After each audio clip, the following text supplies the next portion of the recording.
Chairs No Waiting, episode number 476, Just the Facts, Mayberry. Two Chairs No Waiting is brought to you by the fine folks over at weaversdepartmentstore.com. Drop by over at Weavers and check out some of the great things they got there, including the Andy Griffith Show book by Ken Beck and Jim Clark. Oh, you're going to love that book if you don't have it. It's the 50th anniversary edition. Head over there and check it out. Also got some new t-shirts like the Indian Elixir, Colonel Harvey's Indian Elixir t-shirt, and Floyd, I'm going to Nashville t-shirts. Head over to weaversdepartmentstore.com and check it out. Two Chairs No Waiting is brought to you by donations from listeners just like you. The executive producer of tonight's show is Jim Clark. Hello, everybody. I'm Alan Newsome, your host for Two Chairs No Waiting. And we're doing Mayberry, Just the Facts. This is episode number 476. We've done several episodes about these Just the Facts type episodes for the Andy Griffith Show, but we haven't ever done one about Mayberry itself. We've done locations around Mayberry. We've done some other things like that, but not actually just Mayberry. Now, where does all this come from? It comes from over, if you ever head over to, it's called mayberry.info. If you go to mayberry.info, there is a facts section.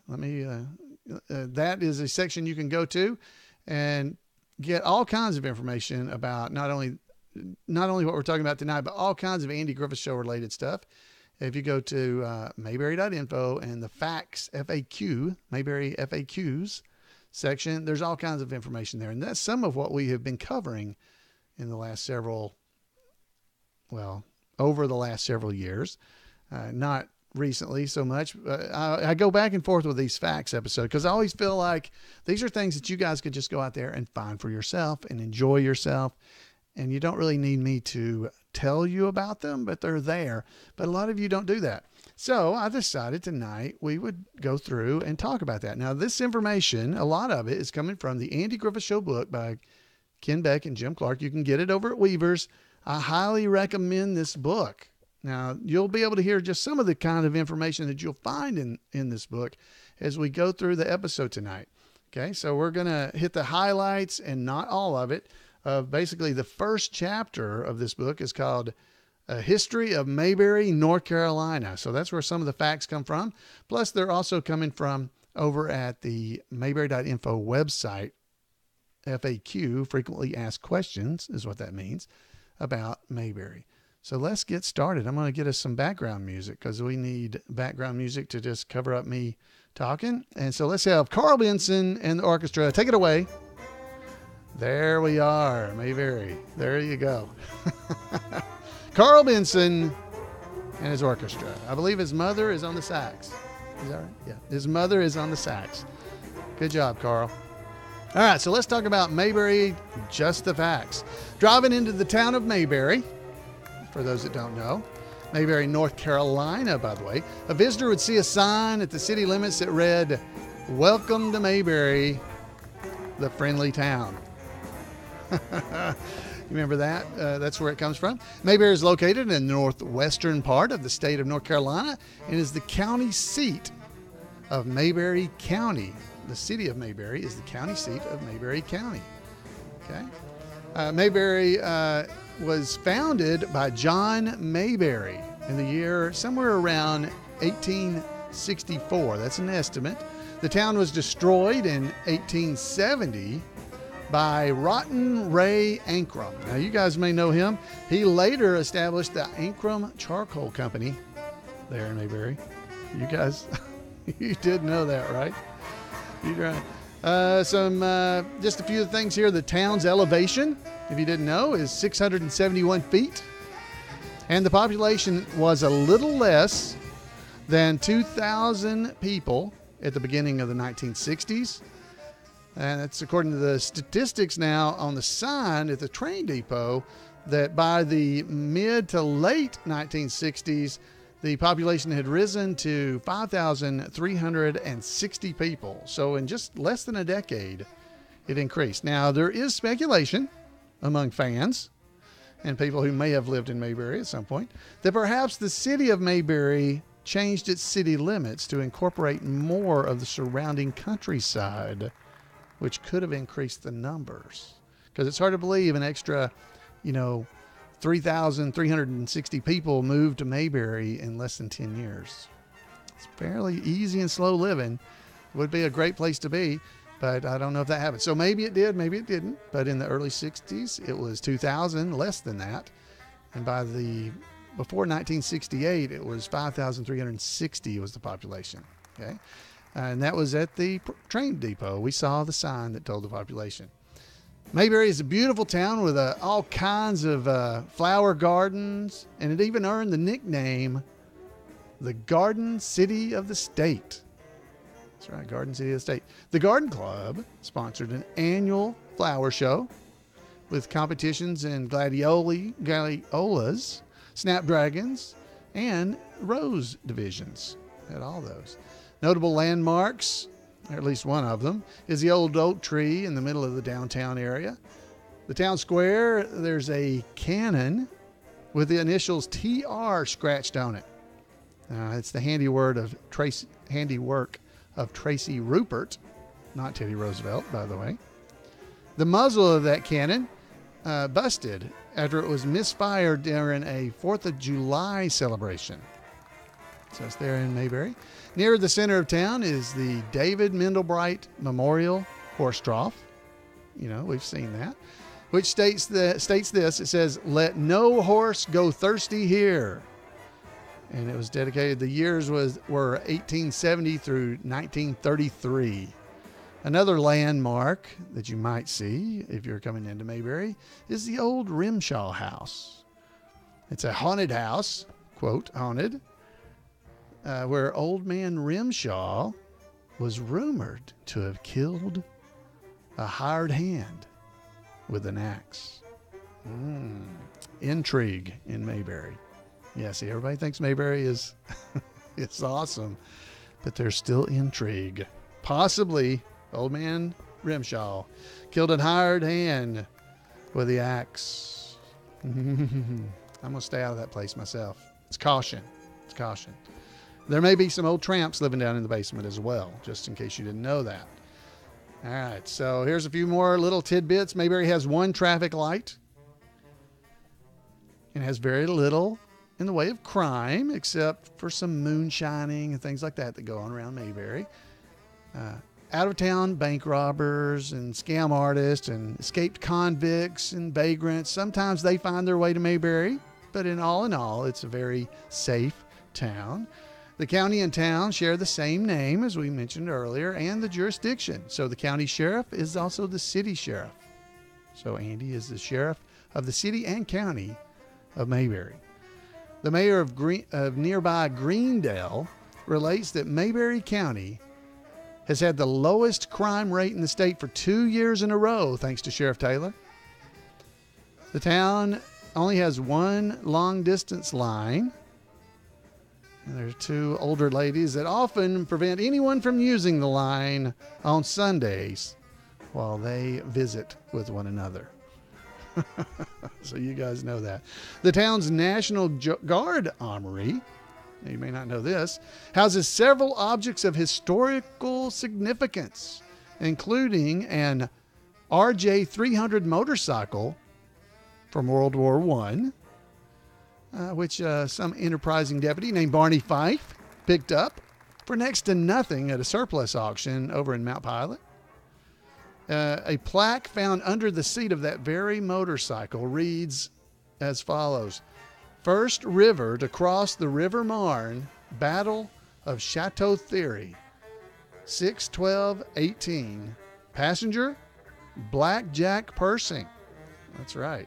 The driver was Corporal Nate Jackson, AEF. Wow, what history there in Mayberry we have found.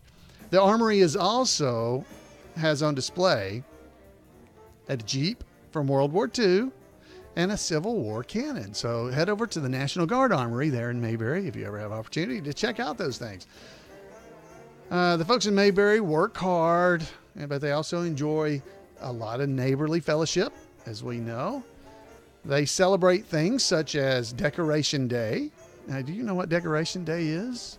Growing up in the South, I know what that is. Decoration Day is when you go around and you decorate the grave sites of family, friends, and relatives and all that kind of stuff. You decorate them with flowers on Decoration Day. That's what that is. The annual county fair is another thing that's celebrated in Mayberry. A Halloween play put on by the Women's Club. I didn't remember that one. And of course, the Miss Mayberry pageant. The Ladies Auxiliary Bazaar is another event. The Masons Picnic. The Apricot Blossom Festival. The Opening Day Sweepstakes, which is a fishing contest, if you didn't remember that. There's the annual Sheriff's Boys Day, which includes foot races, and you can win medals. Some people don't win medals, and they don't behave as they should. And, of course, there's also Mayberry Founders Day picnic that's held down in the town park. Each 4th of July, there's a picnic in the park that's followed by some fireworks. The social events of the year are things like Founders Day. And the agenda for Founders Day, I don't know if you knew all this stuff. There's a street dance, there's booths and white elephant sales, a pie eating contest, free watermelons, a parade in which the mayor's wife will ride out on a horse and sing opera stuff. All these wonderful events are planned and carefully detailed by the folks that are members of the Mayberry Founders Day Committee. There's even a special Founders Day song in Mayberry called Mayberry Will Shine Tonight. Mayberry will shine tonight. Mayberry will shine when the moon comes up and the sun goes down. Mayberry will shine. Those are the words of the song. You can't miss it. Mayberry has a Mayberry Volunteer Fire Brigade. We have a Public Emergency Committee, the Mayberry Civics League, the Chamber of Commerce. I think so many small towns have. They have the Mayberry Good Government League and the Boosters Club. They have a town library, departments of public works, all those things, like I said, that a good town would have. Mayberry even has its own underpass. It was built while Jimmy, you may remember, was in jail there in the courthouse. Uncle Nat himself. The good ladies of the Mayberry Church Aid, the Ladies Aid, Mayberry, the Ladies Aid Church Committee, if I say this right. The Women's Club, the Literary Guild, they have all these things for the ladies. The Women's Bridge Club. Now for the men, they have the Regal Order of the Golden Door to Good Fellowship. I don't know if any of you have ever been a member. I think I was blackballed by somebody. I'm not bitter, but I think I may have been blackballed. And the men folk there in the Golden Door of Good Fellowship, they can play checkers and cards and swap jokes and sit around drinking root beer and things like that. I didn't want to do that anyway. Other organizations for men include the Downtown Businessmen's Club, the Masons and the Elks. You have both of those. The Kiwanis Club. They also have young people's group, like, for instance, the Cub Scouts and the Boy Scouts. You have those. As we said earlier, the town was named after John Mayberry. That was one of the first settlers in the area. You may remember that. And he was one of the founding fathers. Other prominent members of the founding fathers pioneers, was James and Mary Merriweather. You remember them. The Merriweathers were the main characters of the Centennial Parade, or pageant, I should say, along with Indian Chief Nugatuk.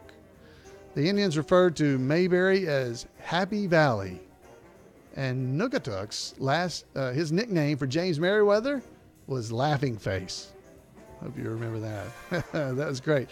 One of the town's earliest heroes was Nathan Tibbs. He's an ancestor of Mayberry citizen Otis Campbell.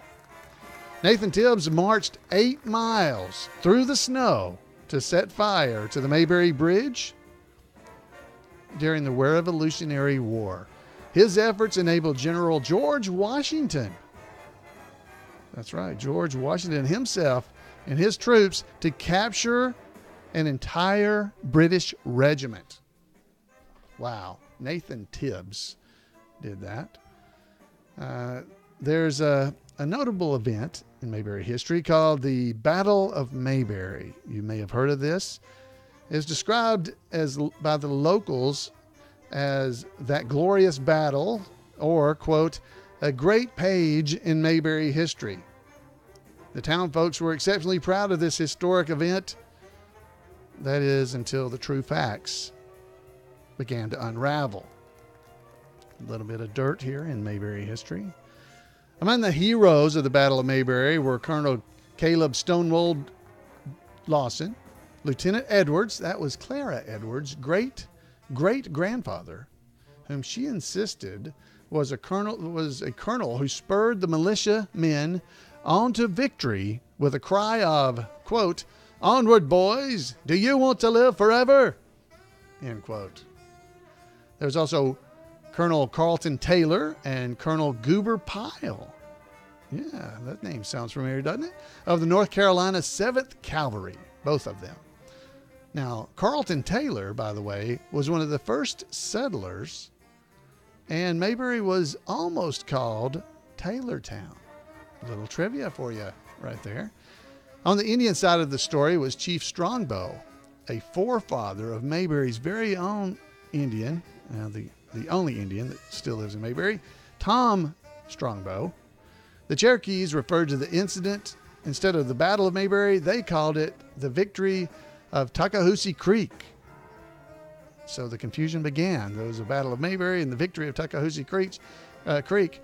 And the Indians said they defended their traditional hunting grounds. Now, the true story behind the fiasco, well, it wasn't actually a battle, but more of a drunken brawl. This caused a lot of problems. It was Lieutenant Edwards who provided a jug of corn liquor that got everybody soused. The victims included Bessie Lawson. So there was a victim of this. Now, Becky Lawson, turns out, was a scrawny cow that got accidentally shot. There were 3 deers, 1 mule, which was mistaken for a deer, also injured in this battle. The infamous fight occurred in May of 1762, and it was reported in the Raleigh newspaper on May 18th of that very year. Incidentally, Daniel Lawson, who is an ancestor of Floyd Lawson of Mayberry's Floyd Barber Shop, he established a trading post there in what was to become eventually the town of Mayberry. So anyway, that event shook up the town a lot when we found out about it. Another page from history concerns Seth Taylor, who it turns out Seth Taylor conspired with a man from over in Mount Pilot named Winston Simmons, who was an industrialist over there. He owned some businesses, to, instead of having the railroad go through Mayberry, they got it to go through Mount Pilot. Now, this caused Mount Pilot to grow and have a thriving metropolis compared to Mayberry, because Mayberry just had modest businesses. But over time, the citizens of Mayberry, rather than blame Seth Taylor for this, actually were grateful for his actions. And the Civic Improvement Committee commissioned Brian Jackson, a sculptor, to make a statue of Seth, which was 5 feet 7 inches tall and cost $1,200. It was set up in front of the city hall. Another famous moment, as we mentioned earlier, occurred in 1870 when Rotten Ray Ancrum burned down the entire town and started the Ancrum Charcoal Company. Guess he figured out how to make charcoal.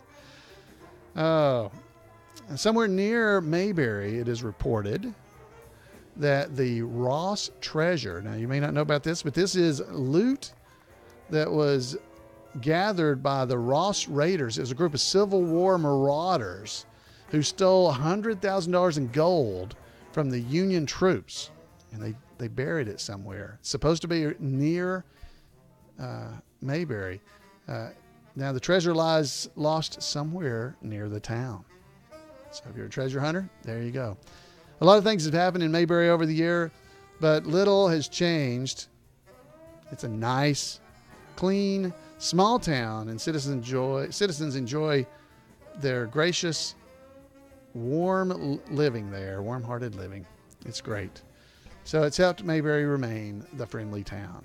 Friends, drop by Weavers and pick up a copy of this great book. That's just a little bit of the information, just a little bit, that you'll find in the book, The Andy Griffith Show book, Ken Beck and Jim Clark. Guys, go and check that out. That's just some of it. Now, let me give you a few more things that you may or may not know. There's other things around Mayberry. Some of the establishments that you may know about. There's the All Souls Church. We know about that. That's where Andy goes to church. The Blue View, which is a motel there in Mayberry. The Bluebird Diner. Of course, you're hearing right now, well, Carl Benson and his orchestra playing in the background. There's also Bobby Fleet and his band with a beat that comes through fairly often. There's Emmett's Fix-It Shop, the Esquire Club, the fairgrounds, where they have the fair every year. Floyd's Barbershop, Foley's Groceries, G&G Filling Station. Of course, that didn't happen until later, but it's there now. Gibson Hotel. So there's not only the Mayberry Hotel. Or maybe that is the same place. Greater Mayberry Historical Society and Tourist Bureau. There's that. There's the Grand Theater, where you can go and see movies. The Half Moon Trailer Park, if you're interested in finding a trailer park to go and sit down and rest. Of course, there's also H. Goss Taylor, a tailor shop there in Mayberry. There's the Mayberry Courthouse, the Mayberry Gazette, also the Mayberry Hotel, the Security Bank, Mayberry Security Bank, the Mayberry Mendelbright Park Apartments, Mrs. Mendelbright, Monroe's Funeral Parlor, Morelli's,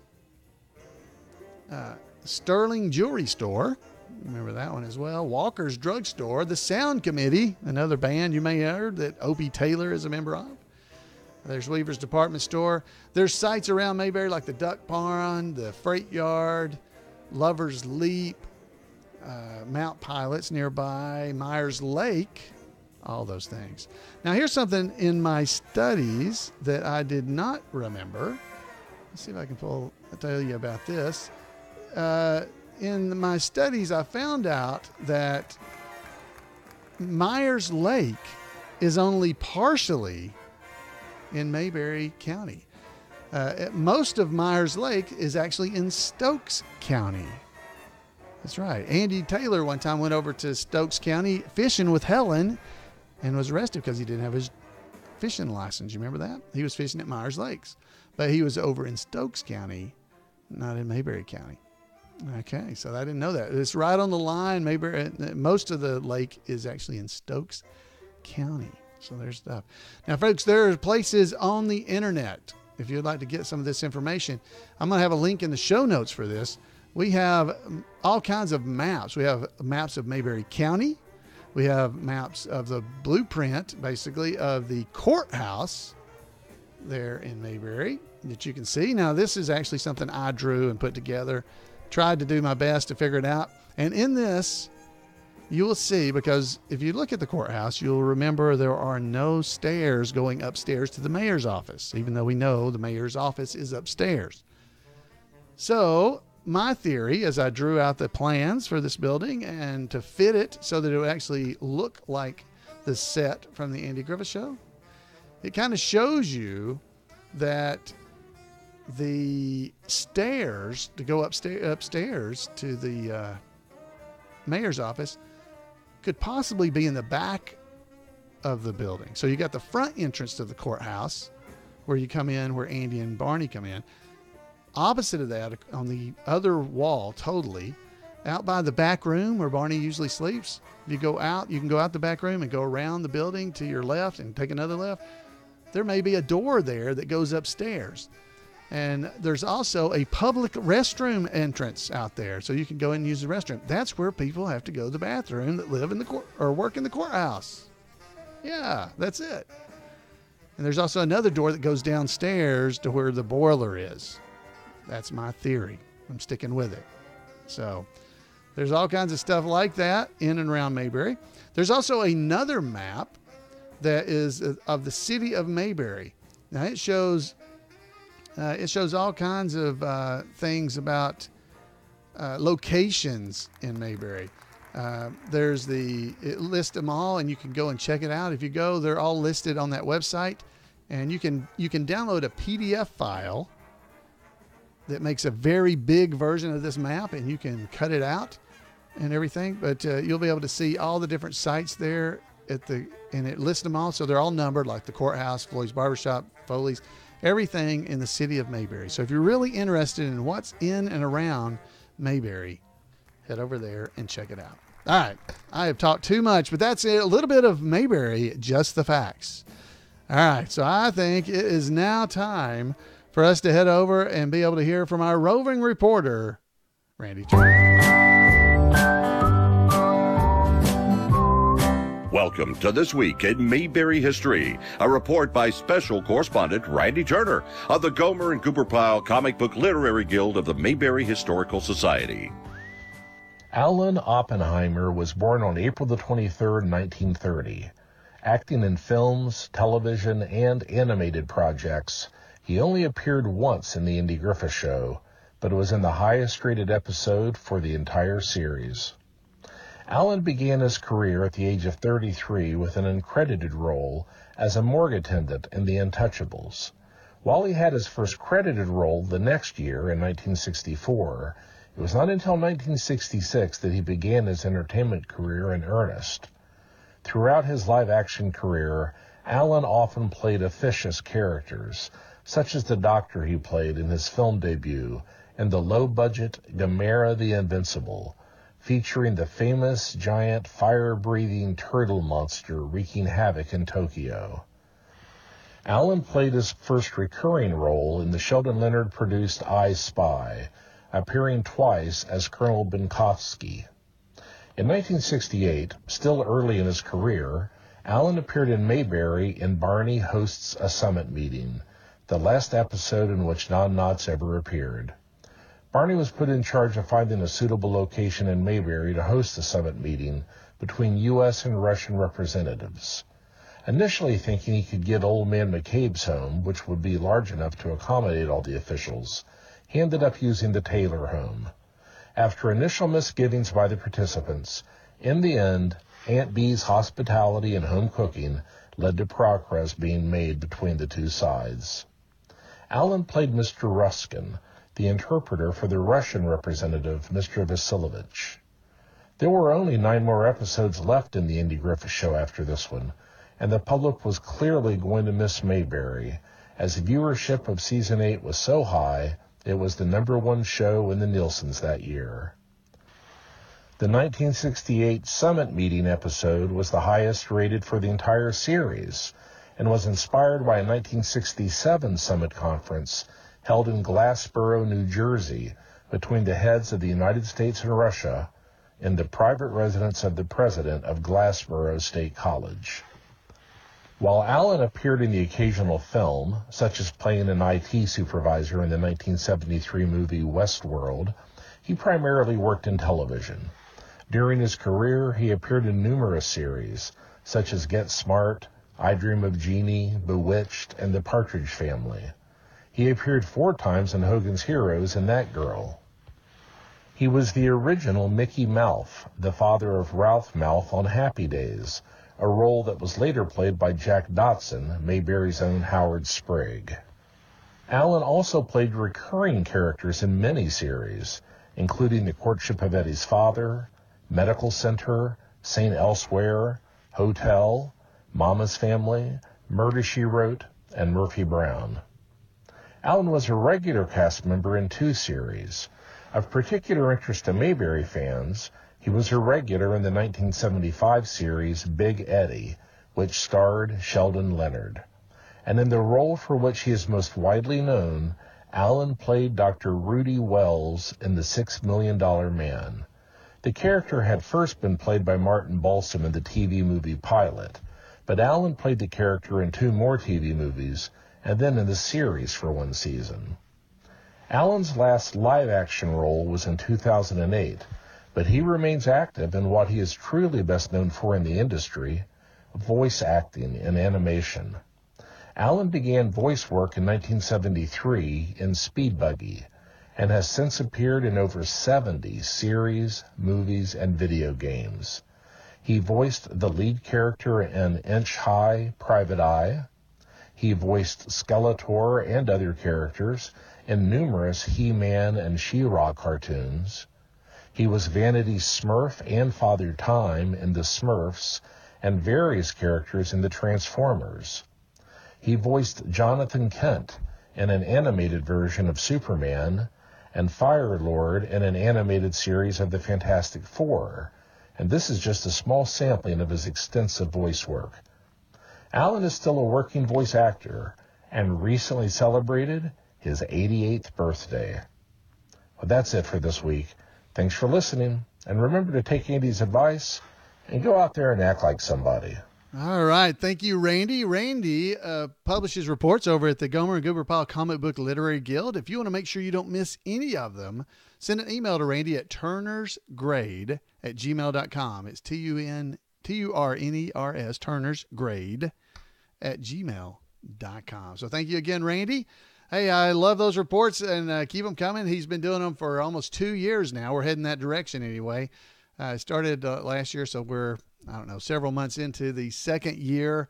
I thank you so much, Randy, for taking the time to do the reports for us. I know everybody enjoys them. Folks, I want to thank you for being here with me. I hope you have enjoyed some of the comments and some of the information I gave you about Mayberry, the town, and the city and the county. You've got it all. I hope you enjoyed that. I want to thank Jim Clark and Ken Beck for being part of this, help bring you this information. And folks, I would love to hear from you. You can give me a call at 888-684-8415 and let me know what you think. Hey, if you love the show, head over to Tea Republic. There's a link in our show notes, and you can pick up all kinds of Mayberry 2 Chairs No Waiting merchandise. Hey, don't forget to shop at Weaver's, but if you'd like a t-shirt for 2 Chairs No Waiting, or a sweatshirt, or a tank top, or any other items, there's all kinds of stuff there, mugs, all kinds of stuff over at Tea Republic. You can head over there, or Tea Public, I should say, and pick it up. There's a link in the show notes. Friends, thanks again for being here with me. Hope you'll show back up next time, and we'll see you here on 2 Chairs.